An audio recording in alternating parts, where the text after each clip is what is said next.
How's it going, everybody? Welcome to Galactic Tactics, where we look at everything Twin Suns. This week, we're going to be looking at a deck tech of the twins of Twin Suns, Luke and Leia. The big idea behind this is use Luke to get down those shield tokens, use Leia to really be aggressive as you build up your units. We'll have lots of support, guiding experience tokens, shield tokens, and really kind of holding off until you can do big swings or just keep picking off your opponents. Definitely has some big moments in the mid to late games for those big swings. Take out a base, get some health back, but also really good for holding off against those aggro decks, those red Sabines, and it's very well balanced with Luke and Leia. So let's get into it and look at the twins of Twin Suns deck tech.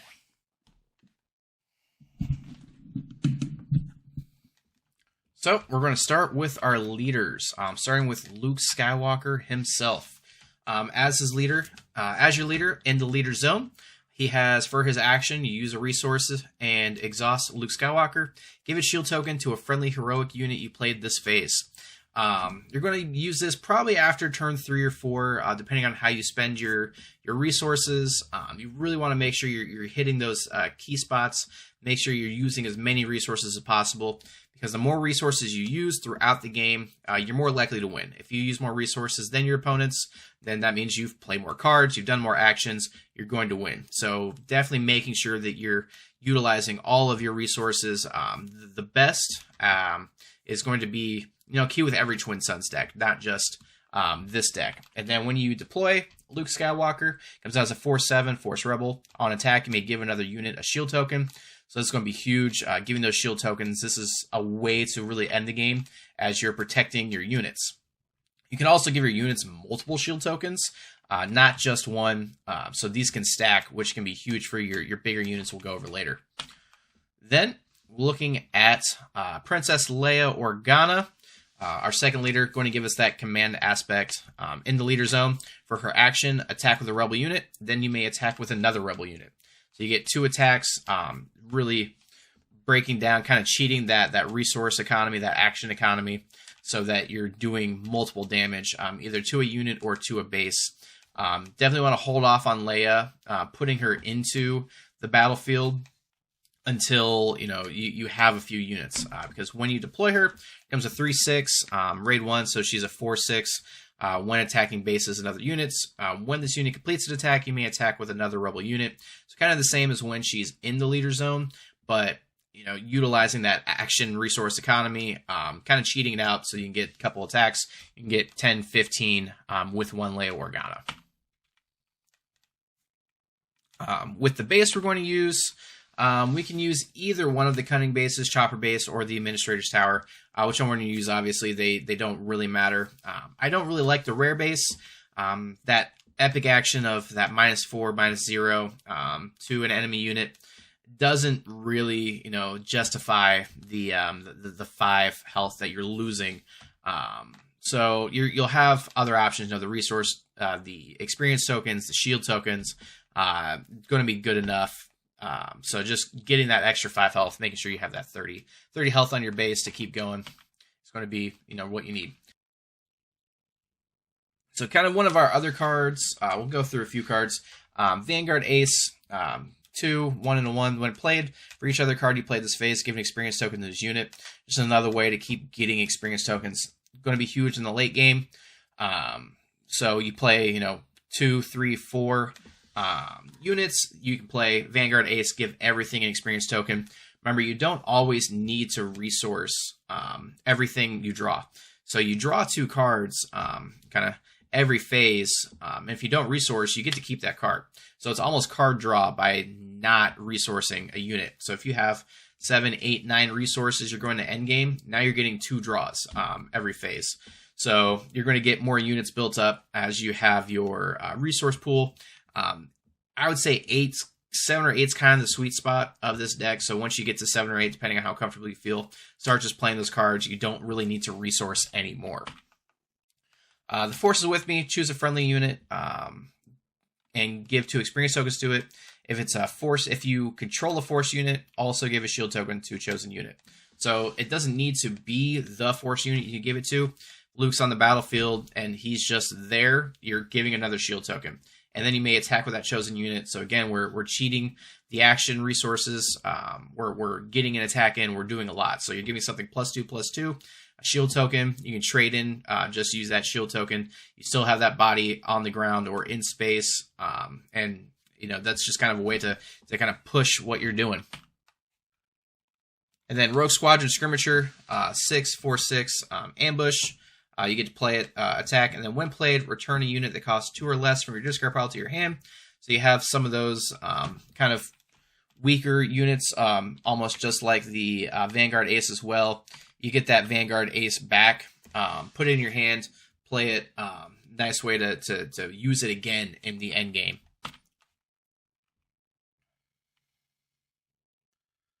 So going over some of the other units, definitely want to have Luke Skywalker in here. 7/6/7 Force Jedi Rebel, so you have that Force keyword. Restore 3, so great way to heal your base. It's 3 for every attack. Then when played, give an enemy unit -3/-3 for this phase. If a friendly unit was defeated this phase, give that enemy unit -6/-6 for this phase instead. So you could trade in with somebody, maybe that X-Wing from earlier, and then get that -6/-6 when you play it.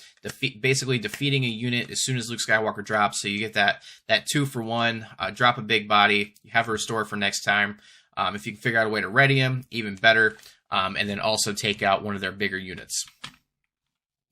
Luke's lightsaber, we want to use him as we do have 2 instances of Luke in this deck. And you can attach the lightsaber to also not Luke. So giving it that +3/+1 for anyone but Luke, but it's a good way to heal Luke up because it works for both your leader unit as well as just the regular unit Luke. Heal him up, give him a shield token, boom. And then just again for flavor, we'll have Leia Organa, 2-drop, 2/2. When played, either ready a resource or exhausting unit, so you could use Leia to ramp a little bit, use her, play her out. Maybe if you only had, in a weird world, you had 3 resources, play her, get one back, play Luke's lightsaber if you need to. But that's, obviously you wouldn't necessarily need to do that. But you also get that resource again if you just need that 1 extra to get some more out, really utilizing, all the resources you possibly can. Because again, the more cards you play, the more likely you are to win because you're doing more actions than everybody else. Han Solo, so 7-drop, 6/6, just an underworld, not a rebel or anything. I'm sure we'll get a Han Solo general eventually, rebel general, to hit those keywords that we want. So ambush, he comes in, ready to attack an enemy unit, but when attacking, this unit deals damage before the defender, so you get that first strike damage, kind of like in Magic the Gathering. So you bring him in, you just kind of take out a unit immediately, which is awesome. Obi-Wan Kenobi. Again, we're keeping that flavor. 6/4/6. He has Sentinel. Don't sleep on Sentinel. Sentinel is a great way to protect your units, to protect your base from other, obviously, your opponents, as it forces them kind of that taunt, that tank for your base. Then when defeated, give 2 experience tokens to another friendly unit. If it's a Force unit, draw a card. You'll have a few Force units out. Luke, if you have him on the battlefield. You're using Obi-Wan as Sentinel, but you can also use Obi-Wan in conjunction with Luke Skywalker to keep giving him those shield tokens. Sentinels with shield tokens just keep, dropping them down, dropping them down. So he has multiple shields, so they can't really get through, and he's got that nice 4-body, so that he's doing a lot of damage every time. So they're going to be attacking into him a lot. Just keep giving him shield tokens. And then Lando Calrissian. I think Lando is going to be a future Twin Sun staple. 6-drop, 6/6, fringe official. He has Saboteur, so he ignores defender shields. But when played, return up to 2 friendly resources to their owner's hand. This sounds like a drawback, but the way I really think about it is, I have these cards I couldn't use at the beginning of the game, 6, 7 drops. Didn't want them, kind of eating into my hand those resources, so I had to resource it. You play Lando, you get those back. So you have 6, 7, 8 resources, and there's that 1 card, that 1 answer that you played earlier. You can put that back in your hand. So it kind of costs 2 resources, But at this point, you have that 6, 7, 8 resources. You play them, you get that card that you really need to either win the game, come in clutch that you couldn't play earlier. That's why I really like Lando. People are definitely sleeping on him right now.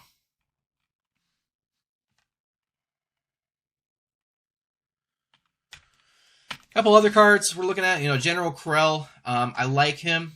He plays as a 7 in this, so because he's out of aspect. So be a 7, 5/4. Each other friendly unit gains. When defeated, you may draw a card. If they respect General Krell, it's kind of a way to protect your other units, as they'll kind of go for him, so you don't get any card draw. Games can go a little bit longer in Twin Suns as there's a little bit more going on.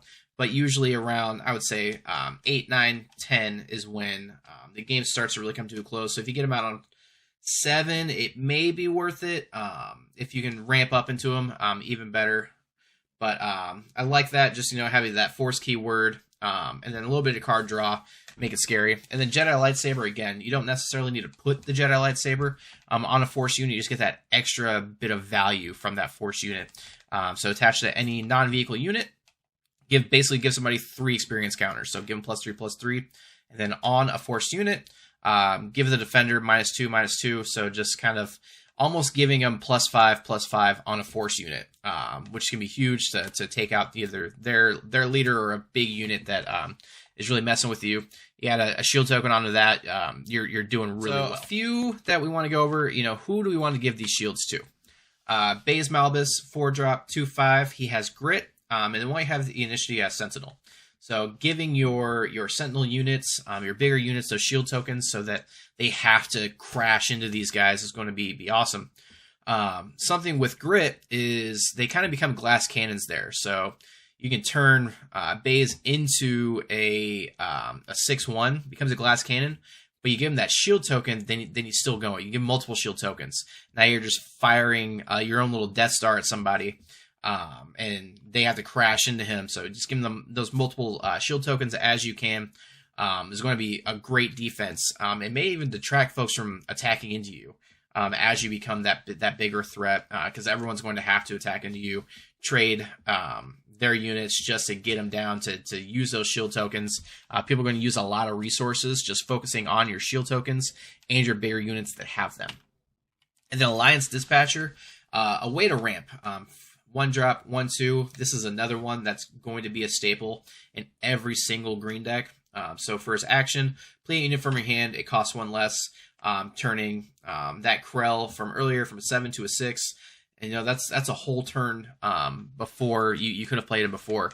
And that's, again, you're cheating the resources. You're cheating the action economy. The more you can cheat things out, the farther ahead you're going to be against everyone else. So getting that extra card draw, getting your units out earlier. During pre-release, I was getting Sabine out on turn 2. So drop her, and then it just sped up the game so much that it snowballed out of control, and people really couldn't do anything about it. So getting ahead on your drops, super huge. The Bendu. So, and again, this is going to be a bigger drop, but it's a way to cheat out cards in the end game.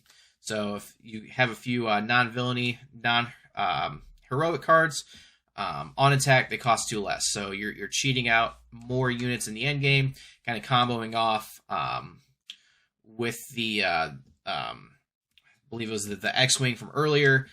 So this could be, a nice finisher with the Bendu. And then you can use Alliance Dispatcher, make him 1 cheaper, use him, cheat out some more cards next turn, possibly sealing the victory. And Steadfast Battalion. This is a card I used in pre-release. It won me a couple games. Overwhelm. I love the Overwhelm mechanic, especially if you have Overwhelm with a shield, Overwhelm with some experience tokens. Give this man a lightsaber, make him a 5, 6, 7, an 8. Then on attack, if you control a unit, give a friendly unit +2/+2 for this phase. So there you go. I mean, that's 5, 6, 7 right there. Just having Luke or Leia on the battlefield with you, doing that extra damage. You have those shield tokens. This can get real nasty real quick, and I've seen it happen a few times. So there's a couple staples, just kind of everyone knows about. Hopefully Agent Callus, if you saw my Spectre video, he was in there as well. Twin Suns, Agent Callus is going to be a staple. He's a 5-drop 4/4 with ambush. When another unique unit is defeated, you may draw a card. Use this ability only once each round. With Twin Suns, you only get one of everything. So everyone's going to kind of fill their decks with these unique units.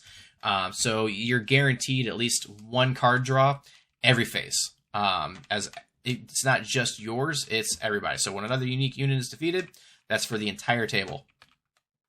And then General Dodonna, we're going to have a lot of rebels in here. 4-drop 4/4. Other friendly rebel units give +1/+1. You're just increasing everything you have going. So it's not just on the ground, it's also in the air. So he can be, you know, sometimes a 10-10, 11-11, just depending on how many other units you have on the battlefield. So for 4, just kind of that edict effect of hitting everything, it's going to be huge. Again, we're cheating that economy, giving everything that +1. And then resupply.